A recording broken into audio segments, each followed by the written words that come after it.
सर्वप्रथम मी आपल्याचं स्वागत करतो सगळ्यांचं।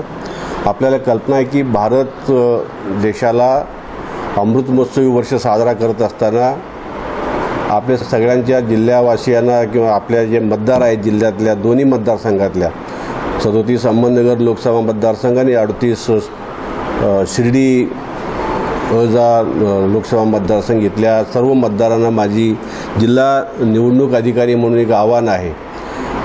देशाच्या 75वं वर्ष साजरा करत असताना आपण सगळ्या मतदारांनी अतिशय निर्भयपणे घराबाहेर पडून 13 तारखेला जो आपलं मतदान होणार आहे 13 मेला त्या दिवशी आपल्या जिल्ह्याची मतदानाची टक्केवारी किमान 75% क्रॉस करेल अशा पद्धतीने आपण सगळ्यांनी एक निश्चय करूया। आणि आपण जर ठरवलात नगरकर मंडळीने जे ठरवलं तर काही अशक्य नाही आहे। आपण आपल्याला माझी विनंती आहे आणि आव्हान आहे की आपण अतिशय मोकळ्या मनाने या मतदानासाठी बाहेर पडा आणि किमान आपल्या जिल्ह्याची टक्केवारी जी आहे ते 75% आपण करण्यामध्ये आम्हाला सहकार्य करा अशी मी विनंती करतो। आपल्याला निवडणूक आयोगाच्या सूचना आहेत ज्या आमचे मुख्य निवडणूक निर्णय अधिकारी आहेत, मुख्य निवडणूक अधिकारी महाराष्ट्राचे जे ज्यांना ऑथराईज करतील ECIच्या कन्सेंटनं ते मतदान केंद्रामध्ये जाऊन ते फोटो घेऊ शकतील। जेव्हा उद्या नोटिफिकेशन पब्लिश होईल 18 तारखेला तेव्हापासून आपलं जो स्टॅटिक पोस्ट आहे तो कंटिन्यू ऑपरेट राहील। आता आपल्याकडे फक्त फ्लाइंग स्क्वॉड होते ते ऑपरेट होते, तरी देखील जिल्ह्याच्या जे एंट्री पॉईंट आहेत त्या ठिकाणी आम्ही आता देखील चालू केलेले आहेत। तो प्रभावीपणे होत नसेल तर निश्चितच आपण त्याच्यावर लक्ष घालू। मागच्या निवडणुकीमध्ये या चेक पॉईंटच्या नावाखाली साई भक्तांची प्रचंड लूट चालू होती, त्यांना प्रचंड चालू जे साई भक्त असून त्यांना त्यांची 50 लाख रुपये असतात फिरायला आणि पाहिजे हे काय आहे इलेक्शन निवडणूक आयोगाच्या ज्या सूचना आहेत ते आपले फॉलो करावं लागतील, त्याच्या बाहेर जाऊन आपल्याला काही बोलता येणार नाही। ते नाशिकपासून ते पाथरेपर्यंत नाही आता देशामध्ये सगळीकडे निवडणूक चालू आहे, संपूर्ण देशाला निवडणूक आयोगाच्या सूचना आहेत, त्यामुळे नागरिकांनी देखील त्याची थोडी दक्षता बाळगली पाहिजे। निवडणुकीच्या अन्य कालावधीमध्ये अशा प्रकारे जर तक्रारी असतील तर निश्चितच आपण त्याची दखल घेऊ। शिर्डी PCचं आपलं जे कार्यरत राहील तर समोरच जे माझं ऑफिस आहे या इमारतीमध्ये पहिल्या मजल्यावरती, तर त्या ठिकाणी म्हणजे आता त्याचा ॲड्रेस म्हटलं तर निवडणूक निर्णय अधिकारी 38 शिर्डी आजा लोकसभा मतदारसंघ यांचे कार्यालय पहिला मजला राहता तालुका प्रशासकीय इमारत या ठिकाणी असेल। इथं नॉमिनेशन स्वीकारली जाते। त्याच्यानंतर आपल्याला थोडी मतदान केंद्राबद्दलची वगैरे माहिती द्यायची म्हटलं तर या मतदारसंघामध्ये एकूण 1708 मतदान केंद्रांची संख्या आहे आणि ते 1071 लोकेशन्स आहेत, म्हणजे 1071 ठिकाणी 1708 मतदान केंद्र आहेत। त्याच्यापैकी अर्बनमध्ये 287 आहेत आणि रुरलमध्ये 1421 आहेत। त्याच्यानंतर मागच्या लोकसभा निवडणुकीमध्ये 2019च्या या मतदारसंघामध्ये 64.54% मतदान झालं होतं, 64.54%। आता या मतदारसंघामध्ये टोटल मतदारांची संख्या आहे 16,70,145।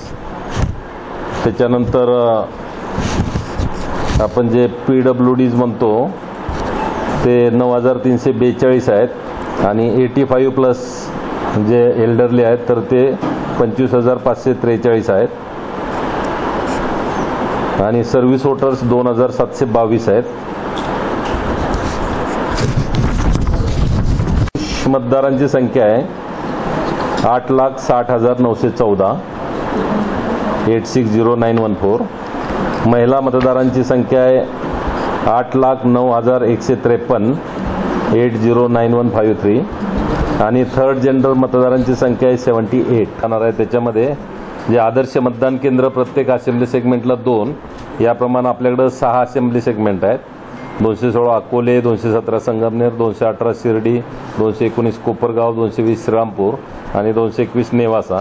तर प्रत्येक असेंब्ली सेगमेंटना 2 अशी 12 हे मॉडेल पोलिंग स्टेशन असतील। प्रत्येक असेंब्ली सेगमेंटला 1 याप्रमाणे 6 ही महिला अधिकारी कर्मचारी संचालित मतदान केंद्र असतील. प्रत्येक असेंब्ली सेगमेंटला 1 याप्रमाणे आणखी 6 हे PWD कर्मचारी जे आहेत त्यांना संचालित केलेली मतदान केंद्र असतील आणि युवा कर्मचाऱ्यांनी संचालित केलेली मतदान केंद्र ही 6 असतील. प्रत्येक असेंब्ली सेगमेंटला 1 याप्रमाणे. आता आपल्या जे कम्युनिकेशनच्या बाबतीमध्ये पूर्ण या 6 मतदारसंघामध्ये फक्त 22 मतदान केंद्र अकोल्यातले असे आहेत की त्या ठिकाणी नेटवर्कचा प्रॉब्लेम आहे. तर त्या ठिकाणी आपण काही ठिकाणी असं आहे की मतदान केंद्राच्या बाहेर आलं की नेटवर्क येतं, काही ठिकाणी 100 मीटर बाहेर जायला लागतं, काही ठिकाणी 500 मीटर जायला लागतं. तर अशा ठिकाणी रनर्सची व्यवस्था केलेली आहे. त्या ठिकाणी रनर्स यांच्या नेमणुका केलेल्या आहेत सर्व 22 ठिकाणी. ट्रान्सपोर्ट प्लॅनच्या बाबतीमध्ये आपल्याला सांगायचं झालं तर आपले 1708 जे मतदान केंद्र आहेत आणि त्याचे 156 सेक्टर आहेत. त्याच्यासाठी आपण 312 रूट बनवलेले आहेत आणि हे 312 रूट सर्व करण्यासाठी 211 ST बसेस आपल्याला लागणार आहेत, 211, 387 जीप लागणार आहेत, मिनी बसेस 51 लागणार आहेत, क्रुझर 9 लागणार आहेत आणि कार्गो 18 असे आपले रिक्वायरमेंट आहे. नंतर आचारसंहिता जी आपली 16 मार्चला डिक्लेअर झाली त्याच्यानंतर पहिल्याच 3 दिवसामध्ये जी कारवाई आपण केलेली आहे, पोस्टर्स बॅनर्स असतील, कॉर्नरस्टोन असतील, फ्लॅग्स असतील, होर्डिंग्ज असतील, तर ती काढण्याबद्दलची. तर त्याच्यामध्ये ज्या सरकारी प्रॉपर्टी होत्या, गव्हर्नमेंट प्रॉपर्टी, त्याच्यामध्ये 838 पोस्टर्स काढलेले आहेत, 709 बोर्ड्स काढलेले आहेत, 1200 आयदर काढलेले आहेत किंवा झाकलेले आहेत, 1236 कॉर्नरस्टोन झाकलेले आहेत, बॅनर्स काढलेले आहेत 464, फ्लॅग 473 काढलेले आहेत, होर्डिंग्ज 126 काढलेले आहेत आणि ज्या वॉल होत्या, भिंती होत्या, तर त्या क्लिअर केलेल्या आहेत 627.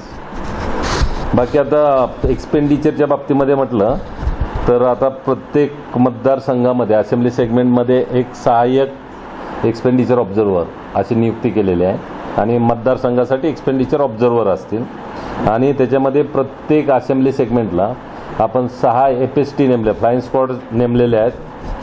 त्याच्यानंतर SST जे आहे, स्टॅटिक सर्व्हेलन्स टीम ज्या आहेत, त्यासुद्धा प्रत्येक मतदारसंघामध्ये 6, अशा आपल्या पार्लमेंटरी कॉन्स्टिट्युन्सीमध्ये 36 आहेत. प्रत्येक असेंब्ली सेगमेंटला 6 प्रमाणे. जे VST आहेत, व्हिडिओ सर्व्हेलन्स टीम, त्याही प्रत्येक असेंब्ली सेगमेंटला 3 प्रमाण आहेत. आपल्या लोकसभा मतदारसंघासाठी 18 आहेत. व्हिडिओ व्ह्यूइंग टीम आहेत, तर त्याही प्रत्येक ठिकाणी 1 याप्रमाणे 6 नेमलेल्या आहेत आणि अकाउंटिंग टीम आहेत, त्याही 6 नेमलेल्या आहेत. गोष्टी आहेत, एक तर 85+ जे वोटर्स आहेत आणि फिजिकली चॅलेंज PWDs आहेत, दिव्यांग मतदार आहेत की जे मतदान केंद्रावरती ज्यांना येणं शक्य नाही, तर त्याच्यासाठी आपण होम वोटिंगची व्यवस्था केलेली आहे आणि त्याच्यासाठी आवश्यक पथकं नेमून ते मतदानाच्या आदल्या दिवसापर्यंत ती कारवाई पूर्ण केली जाणार. त्याच्यामध्ये आपले 2 कर्मचारी असतील, पोलीस कर्मचारी असतील, त्याच्यानंतर कॅमेरामन असतील, मायक्रो ऑब्झर्वर असतील आणि त्याचबरोबर जे उमेदवार आहेत तर त्यांचे प्रतिनिधी ते त्या ठिकाणी उपस्थित राहून प्रक्रिया पाहू शकतात. तर ती त्यांच्यासाठी व्यवस्था आहे.